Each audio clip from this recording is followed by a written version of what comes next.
Hey, this is Derika, your host on the Happiness Recipe Show 2.0, where top experts are sharing their personal stories of breaking through their own fear and resistance and into living their happy life, and how you can do the same. I'm very excited to jump into a juicy conversation with our top expert here today, Amy White. Welcome to the show. Oh my goodness, it's such an honor and a privilege to be here. Yay! You guys, if you have not met Amy yet, you haven't followed her, you haven't seen what she's about, we're going to jump into her bio so you can get to know her a little bit better. And then that's when we'll jump into those really nugget of gold questions. You guys, always be ready. I feel it. There's going to be some beautiful stuff pouring through here. As always, get your pen and pad ready. Okay, you guys, Amy is an international best-selling author, highly sought-after speaker, and intuitive medium on a mission to help individuals heal the past, discover personal truths, and thrive. Amy's one-on-one coaching, digital courses, and public talks allow audiences to gain a deeper understanding of the beliefs that are blocking their most authentic lives. We're going to get all into that today. Besides being an intuitive coach and medium, Amy has spent more than 20 years working with both Fortune 100 companies and small to medium-sized businesses, and co-authored the international bestseller, Bold is Beautiful: Breakthrough to Business Strategies, sharing her story of leaving her career to pursue her dream of coaching and advocating for parents, caregivers, and those transitioning through life's challenges and crisis. It's a powerful read. Powerful. Amy's book, Closer to Paradise, A Mother's Journey Through Crisis and Healing, takes the reader along the wild roller coaster ride of heartache and invaluable life lessons. Another one to get, for sure. Her insights and techniques help usher in big, bold changes and more subtle aha moments that lead us closer towards our dreams. Oh, this is good. This is big and good, Amy. Oh, feel it. I do. Powerful woman sits Yes. here. Oh, yes. And we're going to get into that. So, can you tell us a little bit more? Just tell us about your story and really what led you to be doing what it is you're doing today. Yeah, thank you so much. And I'm just, again, so honored to be here and to be sharing this with your audience. I started my career in corporate. I actually worked purposefully and intentionally climbing the corporate ladder, Yep. climbing. And each time I got a little bit higher on the ladder, I would look around and think, I'm not actually sure this is where I am supposed to be. But I had this belief system at the time that I had made a commitment to this career path and I was going to give it my all. Mhm. And I finally did. I reached the top rung of the ladder. I was in the C-suite of the company I was working for. And I really realized that all of those years, my ladder had been leaning against the wrong wall. And it wasn't an easy aha moment for me when I really came to the understanding. But there had been many things in my along my journey that really were tugging at me. I call it the soul pull. Like my soul was saying, this really isn't your purpose anymore. It certainly was at one point, Mhm. and I think that's something that we're not always is part of our messaging, is that we're really here for many purposes, not just a single purpose. And so in the midst of climbing the corporate ladder, I had a number of, personal crises, including my son and his mental health crisis, which really led me to look at all aspects of my life, career, physical health, my own mental health, my relationships. And that really started me on the path of exploring, if it's not this, what might it be? And so, yeah, it was really an unfolding of this awareness that I was being called to do something else, and I just didn't know what it was, and I didn't have the courage at the time to take the big leap. Mm. But then I Oh, did. what is it? And it was a huge leap because I literally gave 2 weeks notice with no job, with no safety net, but I knew without a shadow of a doubt that my time in the corporate environment was done. And in sort of in parallel to my corporate role, I started coaching probably 10 years before this moment when I decided to leave the corporate environment. And I realized through the coaching that my passion was there. I really loved to work with people and to help them with those big, bold awarenesses, and there's those small, subtle aha moments. But also, just as I was doing that work, that's where I came into remembrance of my own intuitive uh, knowing, my own intuitive gifts. And so all of this was sort of happening at the same time, and then culminated to this point where I knew it was time to make the leap. Oh, yeah. Yeah. Big one. And I feel you with the scary. Yeah.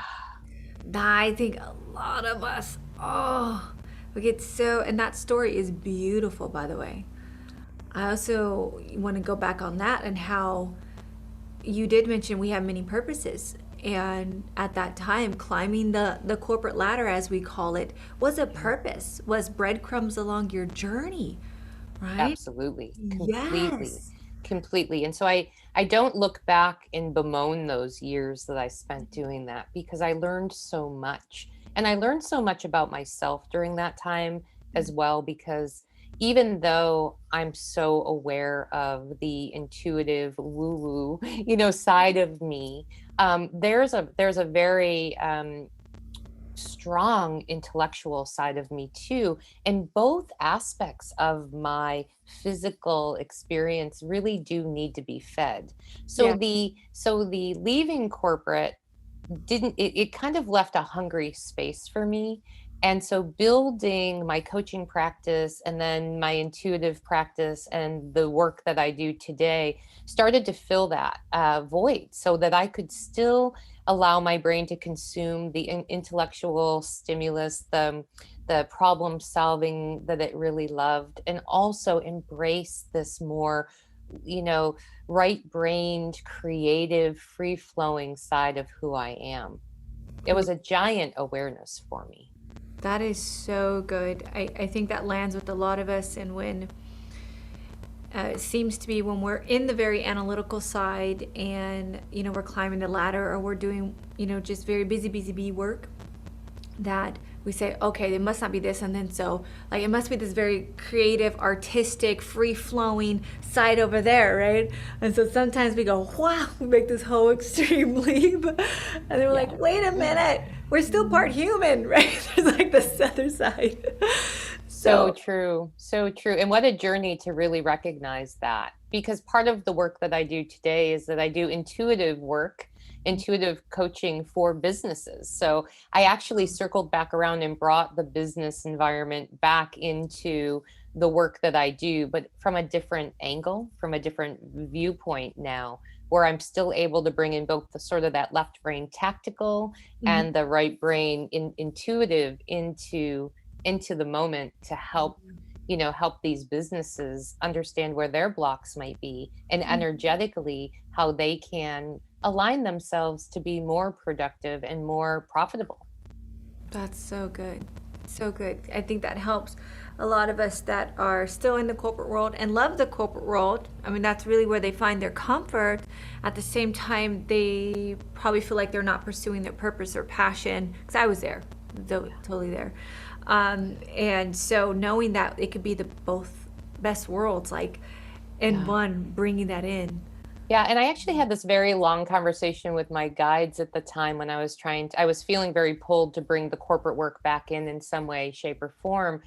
And my guide said to me, why do you think that all of the work you do isn't sacred? Like, everything you do is sacred and everything you do is spiritual. So embrace what you're being shown without needing to resist it because you have the story about what it once represented for you. And to me, that's really important because so many of us We just believe that this word purpose, and I love that, we've already entered into that part of the Mhm. conversation, because many of us believe that purpose is some big, bold neon lights and bells and whistles thing that we're here to do. And it is, but it's often integrated into and looks a lot like our day-to-day lives. Yeah. We may not even be aware of how, when we're in alignment and we're walking through the world being the truest version of ourselves as we can be in the moment, that we are actually being incredibly spiritual. We're being incredibly healing because our light is emanating out into the world. And there are those who are desperately needing to feel that energy and allow that energy to then open up something in them so that they begin to explore their path a little bit deeper. So our purpose, many of us, might be just to move about the planet in touch with our most authentic selves, and that's enough. In fact, I mean, if you think about it, that's enormous, right? Yeah. That's an enormous purpose. But we're often looking for that thing that says, oh, I'm here to be a X, Y, or Z. And it's not always like that. Oh, this is good. I mean, that is what so many people suffer from is what am I supposed to be doing here? What's my purpose? What's my passion? And it's not until I figure that out will I be happy, And I said this to a client the other day. They said, "What's my purpose?" I said, "That is so cliche." Like, it's like, I'm sorry. I love you, but I'm sorry. Like, Yeah. you said it so beautifully. It's it's the day it could be just this, the day in and day out of what's bringing you bliss, of just, remembering who you are and finding the joy in the little things. And it can be I think it's endless. Hmm. It's endless, right? Your Completely. corporate world was purpose and passion and meant, and then now what you're doing now, what you're going to do in 5 years from now, in 10 years, purpose, purpose, purpose.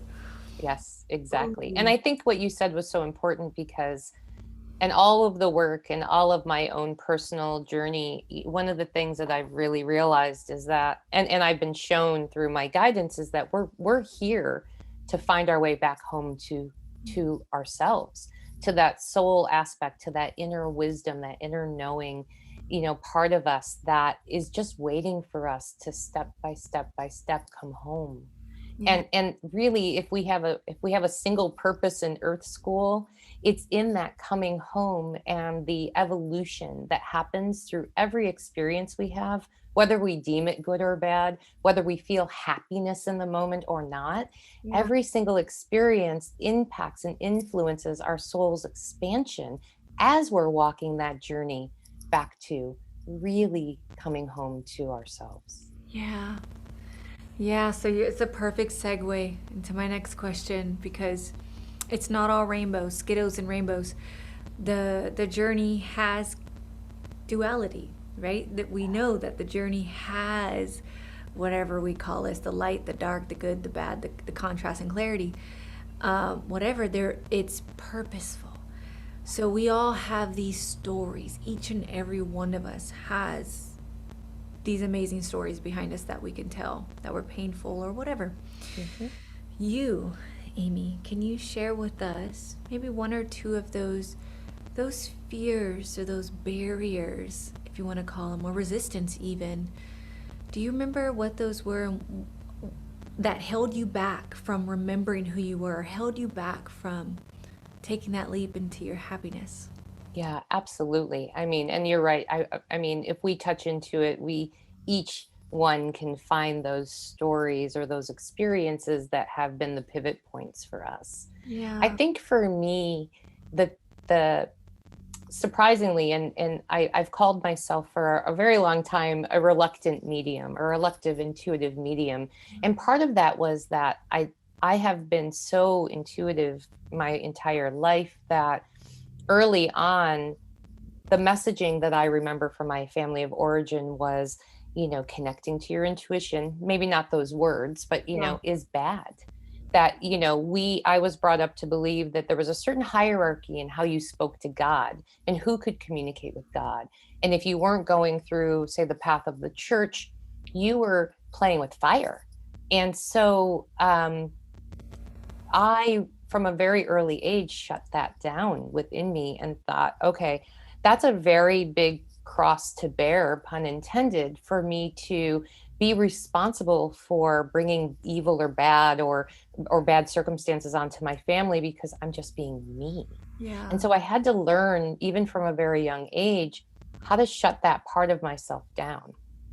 And so as I went through, young adulthood into early adulthood, to find myself coming out of college and going into corporate work, I prided myself on street smarts, business savvy, gut instinct. I used all the words. I was very good at what I did because I had a way of just knowing how things were going to turn out, but I never connected. It was so shut down that I never connected that to be connecting into this internal, knowing, this inner knowing, this source knowing. And so as I was going through climbing the corporate ladder, as I shared earlier, I had a couple of instances where things started to open up for me, and I realized that there's something here for me to explore. But the story was so tightly bound into my physical body that the unraveling took a long time. I was scared of what would happen if I embraced my intuition. And so very slowly, the teachers showed up. Very slowly, I was ready for more. And so as those things started to unfold for me, more and more I opened up the path to my intuition. But one of the things that really was a turning point for me was, I remember I was probably in my late 20s. I had 2 small children. I had recently gone through a divorce, and I felt like my entire world had gone off the rails. I just felt like every aspect of my life was chaos, and I couldn't think my way back to my center. I couldn't figure it out or problem solve it. And so I was laying in bed one night, and I just remember saying to anyone in the universe that would listen, I didn't even care. It didn't have to be, it could be a non-denominational God source, right? Anything, anyone who was listening, help me. How do I wrap myself around this? How do I get back on track? And what I heard very clearly that night was, you need to learn to love yourself. And I was like, boom. And that really was it was like that. It almost felt like I was in some ways kind of pushed out into traffic. It's like, okay, now we've got this gigantic game of Frogger, right? Where you're going to find your way to the other side, but it's going to be step by step by step. Yeah. And, it's funny. I heard this, this is a pretty well-known quote, but I heard a version of it that just blew me away not long ago. And that quote is, when the student is ready, the teacher will come. But the second part of it is, and when the student is really ready, the teacher disappears. And that's what started happening. Somebody would show up in my life to help me to explore my intuition a little bit deeper. To learn meditation, to do some of the things to start to pull back the layers that I had built up around this coming home, this who I really was in my core. I was powerful. And so over the years, teachers would show up when I was ready, and then they would leave when I was really ready. And that started to open up my path towards this coming home, towards even the recognition that I needed my words, right? But that my journey was to come into that alignment with that bigger part of who I am. Yes.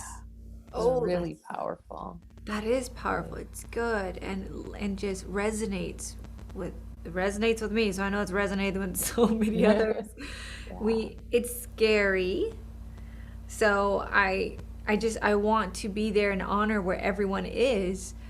When I leap from the corporate world as well, I felt afraid. When we leap, I think from, gosh, leaping into how do I love myself, all the way, like how do I be okay with where I'm at, and all these leaps that we are taking. It is what I'm hearing you're saying. It's scary because we've never been there. Physically, like in this dimension, this experience, like we right? We haven't been there. It's Yeah. foreign territory and it feels sometimes wrong and it feels really scary. And so, but when we do it, like you did it, you know, each time you leaped in leap of faith, you leaped into the realm of discomfort because Mhm. I knew. you knew it would be better. You knew it Yeah. was the next crumb, Yeah. right? Yeah, and I really like that what you just said. I knew it would be better because I don't know that I knew it would be better, but I knew that it was where I was being called. Okay. And I think that we do this thing as humans, and I was just having this conversation with a client earlier today, is that we somehow are conditioned to believe that life is supposed to be easy all the Mhm. time. And then every once in a while, there's a bump in the road. And so when the bump shows up, many times we have this like a visceral reaction to the bump because it's not supposed to happen.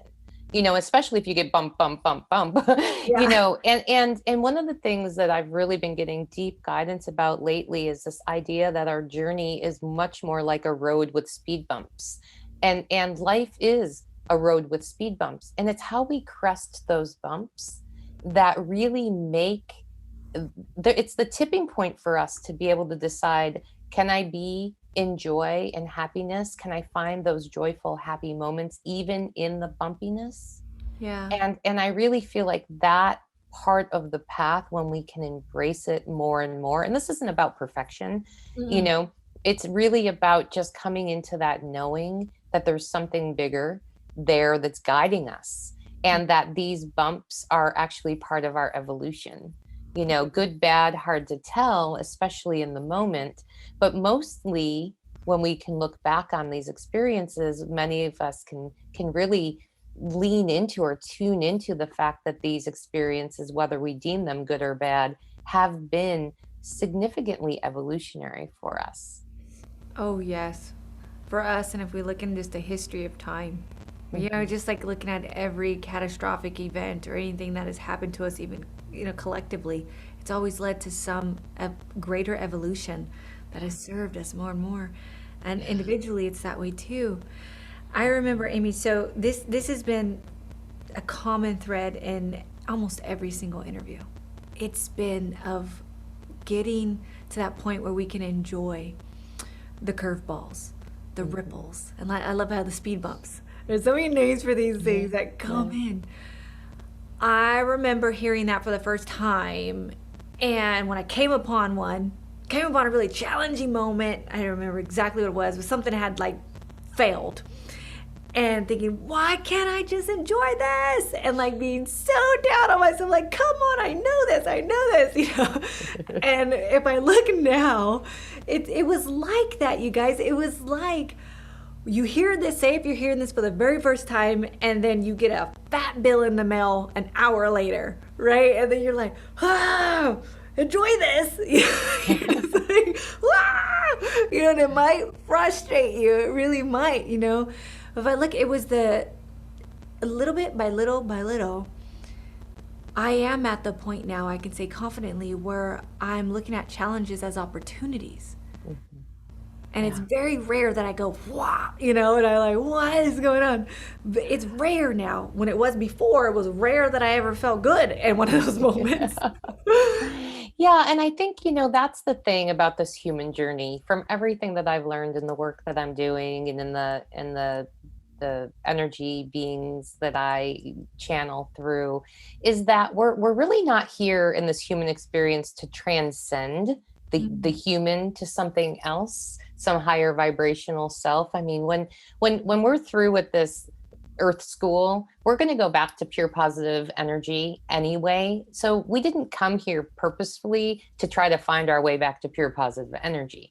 We came here to hold space for both. It's the duality that you were just talking about. Mm. It's, can we find a way to hold the human experience and the soul experience in the same moment? The greater consciousness, which is the energy beings I channel, call that the balance point. Okay. And that's really what we're here to learn, the this and the paradox. paradox of. So it can be that you can be frustrated with that big bill that comes in the mail and understand it's an opportunity to explore something deeper at the same time, in the same moments. You're not denying one part of how you feel. And I didn't hear you say that, but I think for me, as I've been learning this lesson on my journey, it's like, oh, I'm not supposed to feel frustrated. I'm only supposed to feel joy. And that's not it. The juiciness, the magic is where we can be in that space of recognizing that we are this and we are both human, here for all of it, the good, the bad, the ugly, the joy, the pain, the sorrow, the excitement, the adventure, and this soul part of us that is so deeply knowing and so deeply connected to the infinite high vibration energy, which we've come from and is still part of who we are today. Yes, it's getting to what we do in the moments of the lower vibrational stuff, how we hold it. I remember stewing on it for days and weeks, months, sometimes stewing on whatever happened back there, right? And that felt like it was really ripping from my life experience, holding it. So what I'm gaining here from your conversation is that it's inevitable, right? We're human and we have these emotions for purpose. There's reasons. We experience anger or frustration or sadness or whatever for purpose, and it's just normalizing it and not like thinking it's something bad, but just sitting with it. Sitting with it for however long you need to sit with it while it's I think it's teaching us something, right? It's there to show us and teach us and grow us. There's something in a message. Yeah, in it, right? completely. And I think part of it is that path home, right? It's that path back to the who we really are, because when we deny any part of ourselves, so when we go into this, and I see this a lot with my clients, of this belief system that I can't be angry because if I'm angry, I'm going to bring more angry people into my experience. And what I'm being shown and what comes through the guidance and information that comes through me is that where we get it wrong as humans is that we try to deny that anger, or we judge the anger instead of just being in the space where we say, in this moment, I'm angry. That's it. Maybe it is here to teach me something. Maybe it's not, but it's the human experience that I'm having right now. And it's okay. It's okay to be angry. Now, how I act out on that anger, certainly is where some lessons can come. I often tell my clients that, I look at emotions, all of our emotions, as sort of this big dinner party. And there's this round table and everyone's invited. So you have joy sitting next to fear, sitting next to anger, sitting next to excitement, sitting next to. And there's no head at the table. Everybody kind of has equal footing. And now you've got this dinner party where you're bringing in every aspect of you and allowing them to be there and reside in the same moment, enjoying the same meal, enjoying the same bottle of wine, or whatever the right way, the right visual is for each one of the of the people that are listening to this conversation. But it starts to take the charge away from it, because you're not banning anger to the kitchen. So you're not saying like anger can come to the party, but they can't come to the table. No, you're saying, anger, come on in here, baby. Like, have a seat, because you are part of who I am. It is, you brought the light and the dark, the shadow and the light. It's like, it's both. It's who we are. We have all of it within us, and I think as we come into that closer and closer contact, we really are coming home to the whole of who we are. And then the idea of purpose comes back into play, because then we start to realize, oh man, if I'm here for the purpose of coming home, and then what ripples from me based on how I'm evolving, how I'm coming into alignment, that helps to shape shift the entire planet and beyond. Yes. Oh, yes. I love that. It reminds me of something I was taught, and then I like to teach my clients for example, I had a client even last week that was like, I don't like this pity party I give myself. She was like, I throw tantrums like a 2-year-old. She's like, I just throw tantrums. And she didn't like, what she kept throwing. I was like, I wish this wasn't a part of me. I don't like how I just like get flighty and cry baby. And I'm like, why don't you call her up and tell her you love her? Yeah. Love Miss Tantrum. Just show her Yeah. and don't resist her. Appreciate her, love her. That's all she's wanting, and So true. oh, all aspects of us, right? Not that we're Completely. trying to keep Miss Tantrum. That's not what I was saying at all, or blow her up. It was just like, then now she can go as she wants and not be such a part of her reality anymore, Mhm. because she wasn't trying to keep her away or fight her or resist her anymore. It was just like, hmm, Yeah. oh, Yeah. And then you find that the tantrums come less and less. less and less. But sometimes there's an aspect of our story that is that 2-year-old having the tantrum, and that aspect of us somehow feels that their needs weren't met at the time. And so just like you said, making space for her to come and have a tantrum, it's the most beautiful gift you can give yourself. I just had a conversation with a client slash friend the other day, and she said, I just feel like laying on the floor and having a tantrum. And I said, then do it. Yeah. Like, get down on the floor, get your 50-year-old self down on that Yeah. floor and have a full on tantrum and Get it see out. how it feels, because it might be that younger aspect of you that wants to have that tantrum really just wants to be seen. Yep. And by the way, that moves energy through you like nothing else you could think of, right? When you do that kind of expelling of your pent up, emotions, and the tantrums come from the denying your feelings. Yeah. Oh, that reminds me of so I have 4 little kids. They don't deny themselves of tantrums, right? No kid. They will go full out in their anger, in their sadness, in their whatever they're feeling, like full force, right? Oh About yeah. 5 minutes. And then they're off. Yeah, and then they're fine. I know, before the pandemic, I traveled a significant amount of time globally. And I remember how many times being in airports and seeing a little one on the floor having a tantrum because flights were delayed or whatever. And I would think so often, like, boy, looking around this airport, wouldn't we all be so well served if we really felt this way and just got down on the floor and it was okay, like it was normalized, like you said Yeah. earlier? Like, wouldn't that be just fantastic? Then we could have our 5 minutes and be like, okay, I'm gonna go get a coffee. Yep. Okay, done. It's out.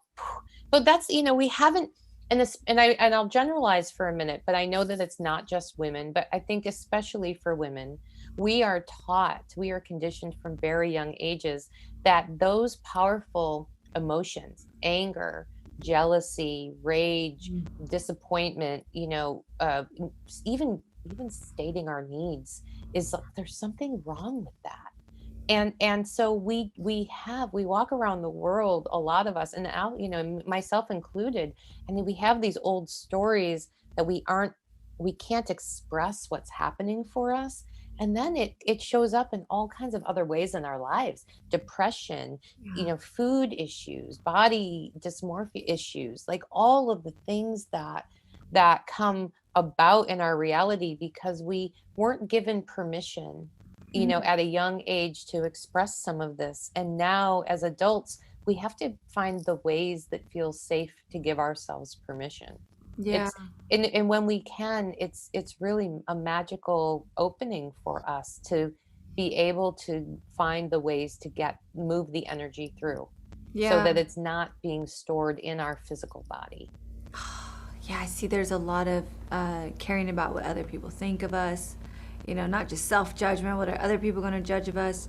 And so you look at all those folks at the airport, every single person like probably wanted to throw a little hissy fit tantrum, right, and get it out. Just like, have you ever seen two ducks fight, right, for a second? Hmm. They just like, they just curl, whatever, and then they Yeah. go off just fine. But they got it out like real quick, and then they got off. But we don't do that. A lot of us don't. I didn't for decades. Yeah. It was like, nope, can't show that vulnerable side of me. I'm fine. And what we're doing, like you said, it's like a pressure cooker, just builds up inside of us, right, until Yeah. we pop. Yeah, completely. And that's, I consider a big part of every single day for me is what I call psychic hygiene, or Mm, energy hygiene. yeah. And so making sure that I'm doing something every day that's moving energy through me, even if I don't call it all by name, but to do some, to whatever works for my body, Yeah. on that day to just keep things moving so that the energy doesn't stagnate inside me and then turn into some other deeper human, physical manifestation. Yeah, where different disease and illness conditions arise, Yeah. right? Yeah. We move my, And I'm I, writing this down. yeah, I really learned that when I went through the crisis with my son. So when my son was 16, he had a severe mental health crisis and it happened almost overnight.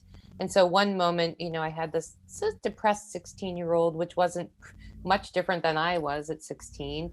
And then the next moment we were, moving through the behavioral health system, through hospitalizations and suicide attempts and medications and treatments and inpatient, outpatient, residential, you name it. And during that time, I discovered a type of yoga, Baptiste yoga. So a very flowy, power flow kind of yoga. And I did it every single day because it was the thing that helped me to move my fear and my uncertainty and my all of the unworthiness I felt as a mother and the blame and the Mhm. shame that I had directing judgment towards myself, and but it helped me to move it through my system.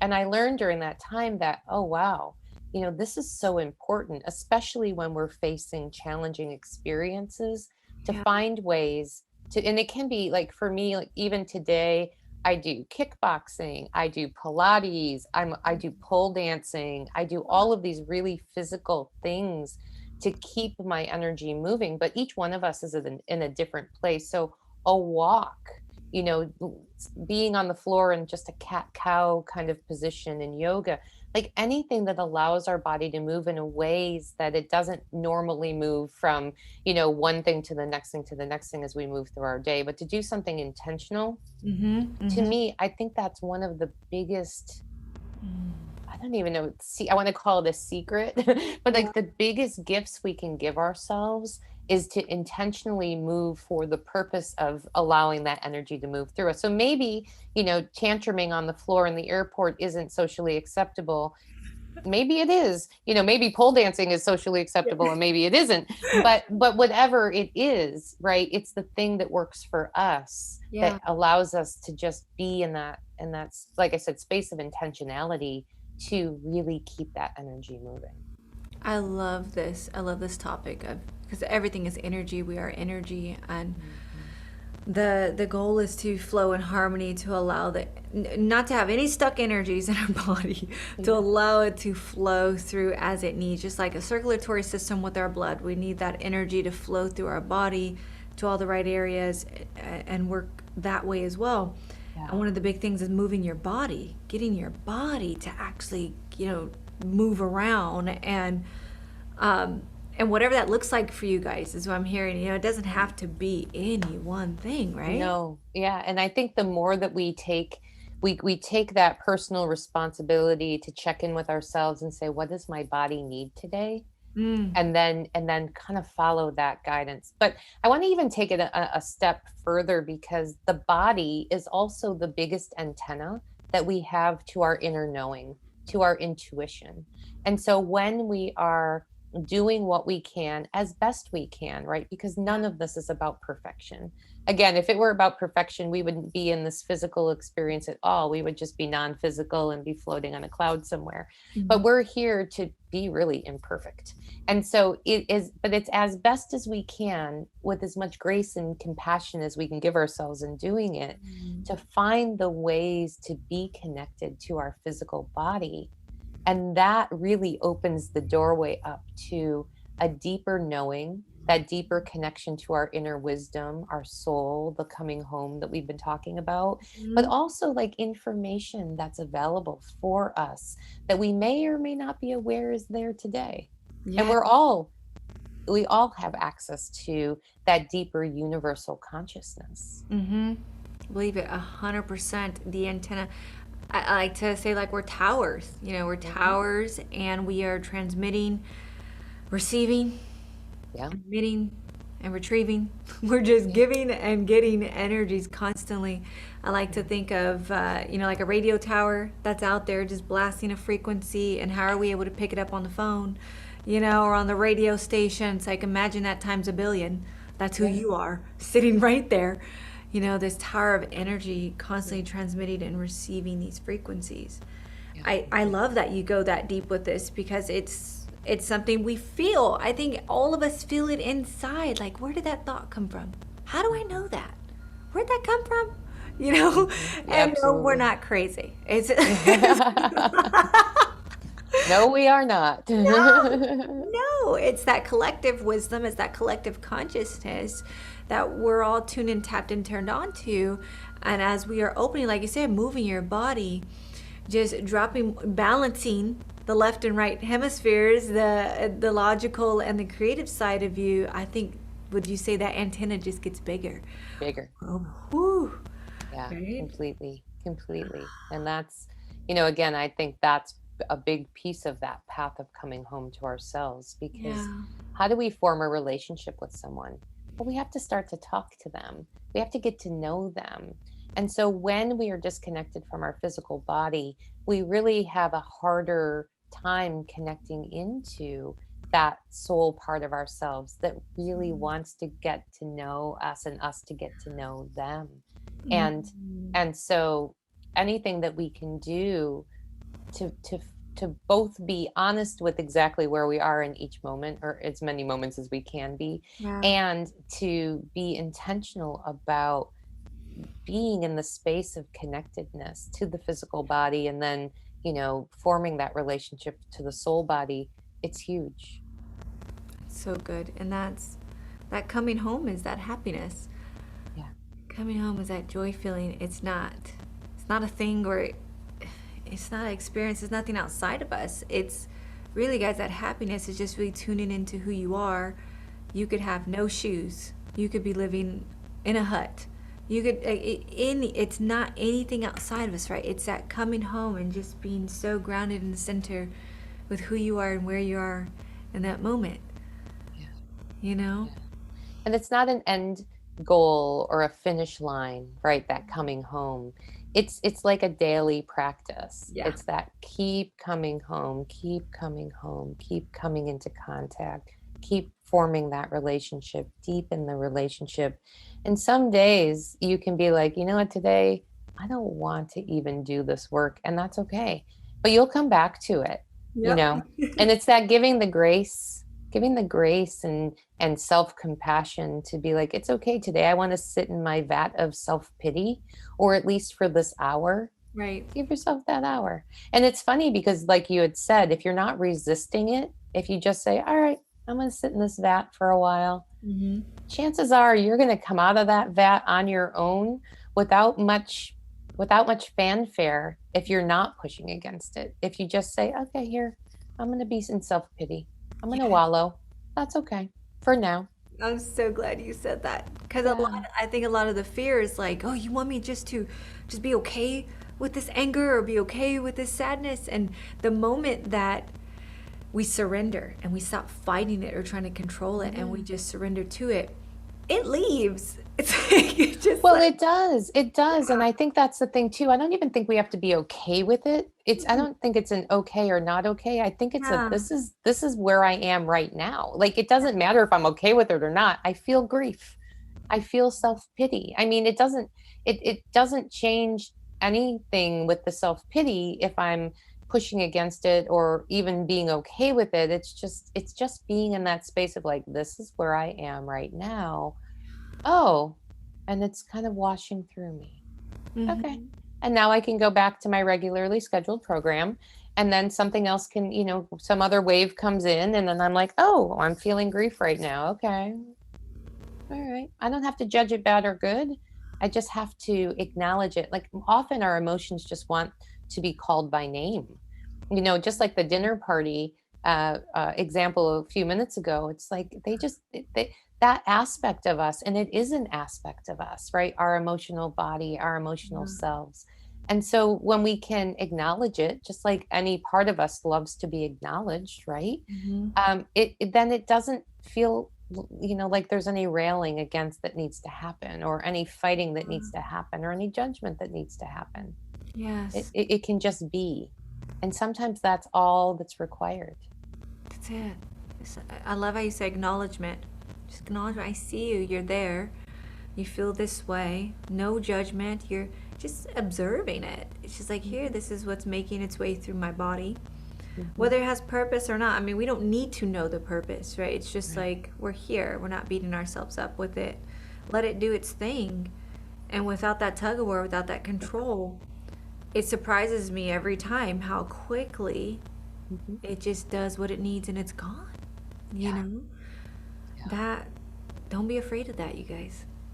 Well, and I love that. I love this conversation so much. And I also like feel very inspired to say to those that are listening, I don't want to come across as though I've got it all figured out, because I don't. And there are just as many moments when I rail against feeling grief again over something that I thought I was over, or Yeah. finding myself repeating a pattern again that I thought that I had worked, unraveled. I mean, this is the experience. And so I get to see and feel and explore all aspects of it too.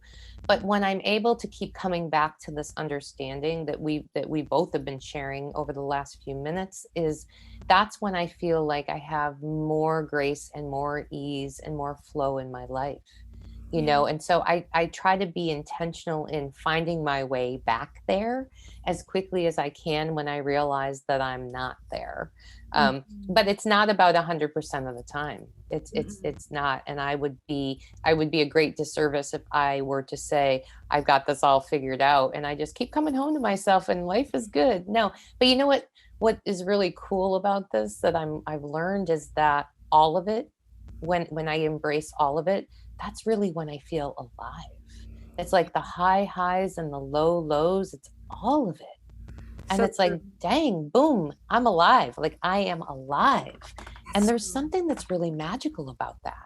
Yeah. Even when it feels uncomfortable, Yeah. even when it feels like I can't take one more step in my day, Uh-huh.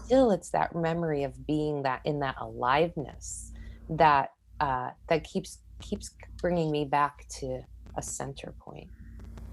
It's, yes, you're absolutely right. I've had this conversation so many times with my husband, and I remember years ago him saying he got really sick, and he's like, "Gosh, I kind of, coming out of the sickness, when you get really sick, it's like you enjoy life like 10 times more the next day when the fever's gone, and like when you're up and walking again, you're like, oh, I can go outside. And it's like there was something in that, in the motion of the contrast, in the motion of being sick down and despair of whatever it was, that is alive, that is a part of our journey.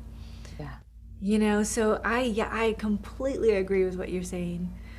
Ooh, that was good. Something that's coming through right now for me, Amy, that has not been touched on this entire series and even the series before. Can you speak to those that they're here for a purpose, right? Every person here is here for that recipe, is here for coming home more and more and coming into that practice of who they are. There are some of us here that feel like bad parents. There's some of us here that have that so self-blame and guilt and shame and feel awful with something, maybe even the parenting that's happening now or has happened. Can you speak into those souls right now that are wanting to find their freedom and their happiness and forgiveness, but they're like right there? The thing that comes to my mind immediately is the idea that we do the best we can from where we're at in all moments, and while there are outliers to that, most of us, and probably every single soul who's listening to this event, can touch into that part of them that really knows that in the moments that they made decisions and choices, they were doing the best that they could. And I think that when we can come into contact with that, it helps to open up the path to forgiveness.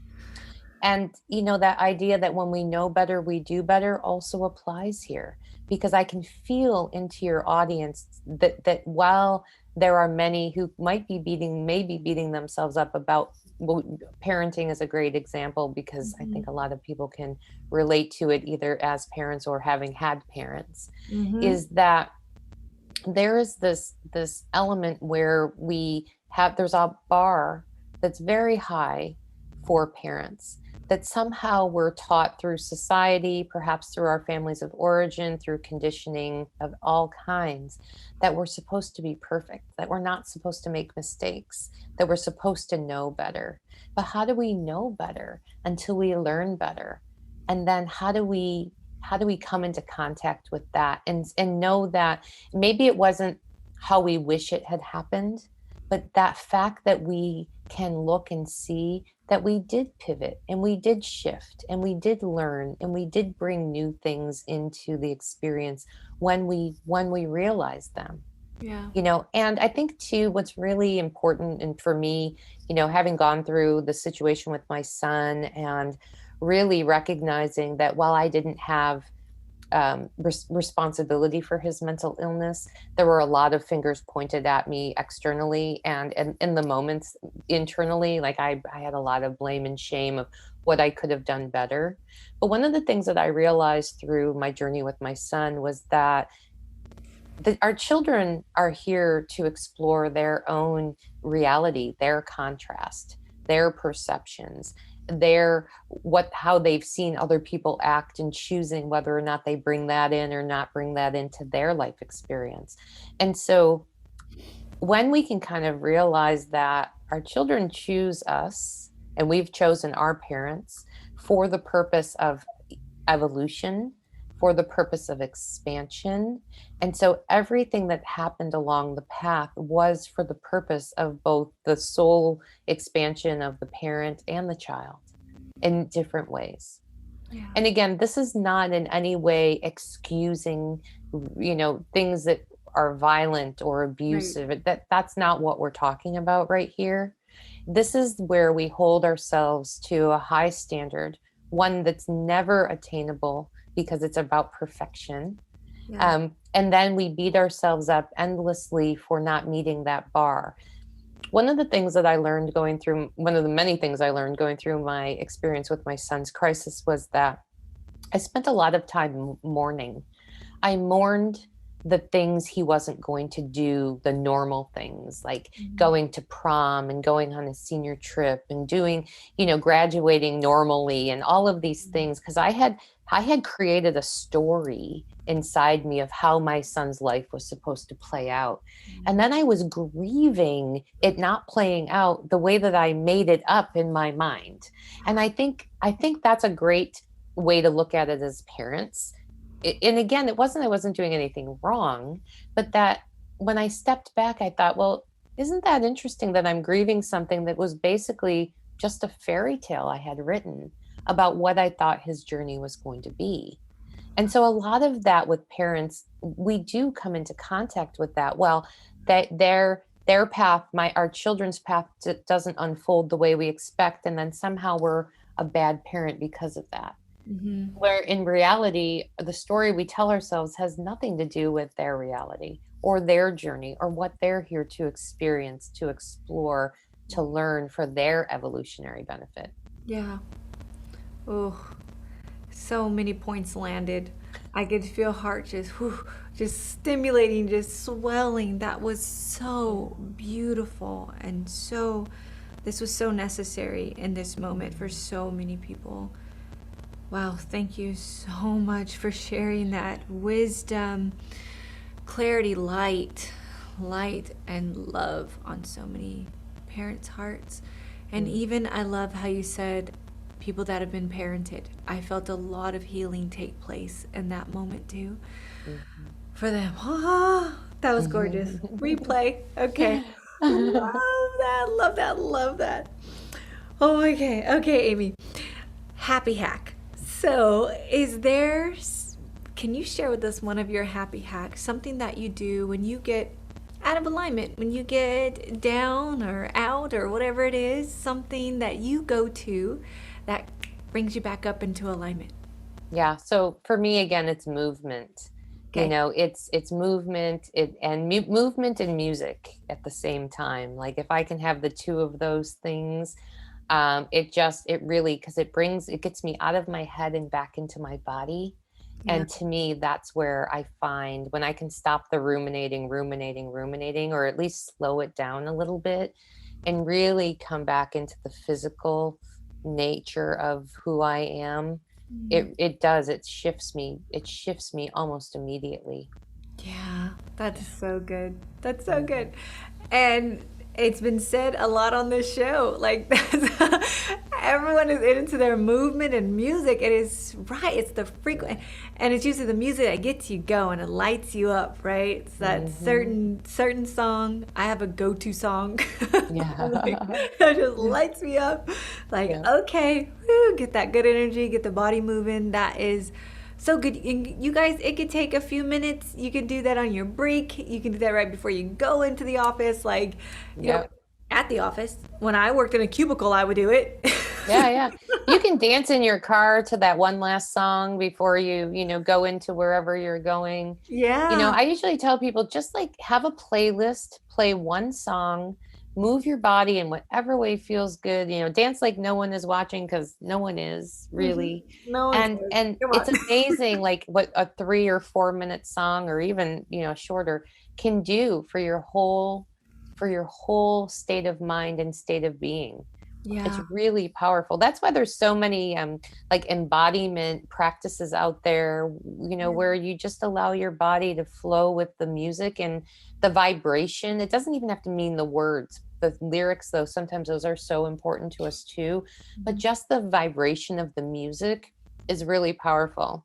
It's Yes. really powerful. Like I used to play Eminem all the time when my son was in different hospital settings because on my drive between my house and the hospital, it just shook the rafters of like Mhm. everything that was in me, and I could leave my car and be like, Mhm. okay, I'm ready, Yes. you know. I have to share. It's funny. So there's a song. Well, I listen to a lot of reggaeton and like music that I don't speak the language. Like a lot of times it's music I don't even know what they're saying because Yeah. it's about energy. But right before this interview, because I've been doing a lot of interviews, right? We're like, yeah, we're pouring a lot of good energy and it's been amazing. I put on a song called Lightning and Thunder, which is I didn't really know what it's all about, but it was just like a second before I hit play here, just to get in that groove of like, Yeah. okay, you guys, I think it's a distraction from, it just really shifts your gears, right? If Hmm. you're in a gear of here and then you come here and you're wanting to feel different, using the energy sources around you doesn't mean you have to Hmm. go from sadness to happiness. That's not what I was doing at all, Yeah. but just switching gears, switching moods, and raising a frequency. It's Ah, really powerful. It's so, so powerful. And I think, we often don't realize that we don't, it doesn't mean sitting in meditation for 20, 30 minutes, an hour to shift to yeah, shift our mindset. Like it can happen very, very quickly.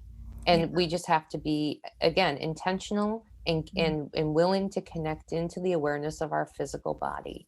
And just be like, sometimes I'll just be like, okay, baby, we got 5 minutes. What do you need? What do you need? Oh, okay, I'm going to go do this, or I'm going to go walk the dog, or I'm going to go you do the dishes. I mean, Yep. even that, just it's when you connect in and you say, what do you need? Sometimes it's just like, I just need a mundane task. Mm-hmm. Oh gosh, emptying the dishwasher sounds like the worst thing right now. And yet it also feels like the best thing right now. So Yep. it's again the stories, as we've been talking about through this whole conversation, that we tell ourselves about what the thing has to look like. The Yeah. more we tune into ourselves and the more we form the relationship with ourselves, and we can ask, like, what do you need right now? And often, even when I do it, it surprises me. I'm like, really? I was thinking I was going to go lay down for a power nap, and my body's like, oh no, let's go do this thing. Yeah. Oh, Yeah. okay, let's go do it. Mm. I love that. Thank you for saying that because when you ask, it's given. And, I think that's such a great skill for Yeah. everyone to hear. And sometimes we forget, You don't need Google. It's not like you need anything outside of you. Most of the time, just ask yourself, and that divine will pour through. Your soul will speak every time. Will give you those answers. Well, that's I so, really love that you said that too, because it's not like there aren't three things you can do to shift your mindset. Like each one of us have three things or 12 things or whatever that we can do, but it is about listening to what it is we need and yeah. not listening to what other people say, oh, do these three things and then you'll feel better. Because Mhm. I fell into that and I'm like, I did these three things and I feel like shit. Excuse me. Yeah, I like it. I know it's just it, but it is, and it's like, oh, but what three things do I need? Yeah. Oh, I need a glass of water. I need 10 deep breaths, like deep belly breaths. I need to Yeah. pet my dog. Yeah. Those are what I need right now. And so as we begin to learn, as you said, we don't need the outside telling us because we have all of the wisdom inside us, Mm-hmm. and sometimes we have to explore like, oh, I thought doing the dishes was going to make me feel better and it didn't, so I won't use that next time. I Yep. think it's finding out and then finding out more and more what it really resonates with each one of us and then Yeah. doing those things. Mm. Let's fill in the pockets with all these tools, you guys. Trying them out. I love it. I love it. This is the perfect entry into talking about what you are giving our audience today. Yeah, so what I'm giving away is a meditation. It's a guided meditation, and it's a meditation that's a little bit different than many of the meditations that are out there today because this one uses water as the grounding point. And what's interesting about water is that it's fluid, but it's also very strong. Mhm. So as you use water as sort of your ground, you realize that you can be both held and movable at the same time. And right now, especially in this time and space that we're living in, where there's not really a very firm, solid foundation under our feet, the fact that we can be held and movable at the same time, I think, is a real gift Mm. for each of us to give to ourselves. Absolutely. Oh, Yeah. you guys, link below. Link below. Download it. Get it right away. Yeah, yeah, yeah. Thank you. Thank you, Amy, so much for all Thank the you so much. high Mm. energy work. I feel the transformation. I feel the hearts. It's just amazing transformational work that you just shared with us here. Mm. Blessed by your presence. Thank you. Thank you. Thank you. And thank you, Mm. audience, for tuning in for this hour. May your lives never be the same in the most beautiful ways possible. Let us know what you felt. Let us know what you think, what transformations, cognitions you had here, and I will always get those over to Amy. So let us know. And please get that download. Get that download. Thank you, guys, and we'll see you on the next episode. Bye bye.